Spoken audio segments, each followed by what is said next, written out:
Timbog ang 40 anyos na lalaki matapos makunan ng 3 sachet ng iligal na droga sa barangay Santa Lourdes, Puerto Princesa City. Ibabalita yan ni Patrolman Jobet Balana.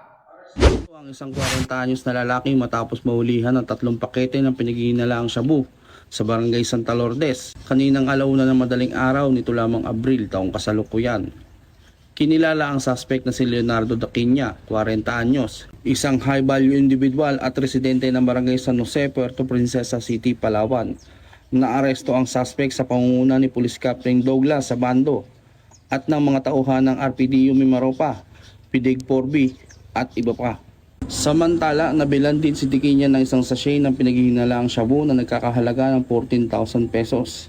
Habang nakuha rin sa pangangalaga nito ang 2 pakete ng shabu na may estimated weight na 3.84 grams na nagkakahalaga ng 26,000 pesos at ilang mga drug paraphernalia. Samantala, nasa kustudiya na ng pulisya ang suspect para sa tamang disposisyon at dokumentasyon. Naharap ang nasabing suspect sa paglabag sa violation of Section 5 at Section 11 ng Republic Act 9165 o Comprehensive Dangerous Drugs Act of 2002. Mula dito sa Calapan City, Oriental, Mindoro, ako po ang inyong PNN correspondent, Patrolman Jobet Balana, alagad ng batas, taga-taguyod ng Balitang Pulis. Maraming salamat, Patrolman Balana.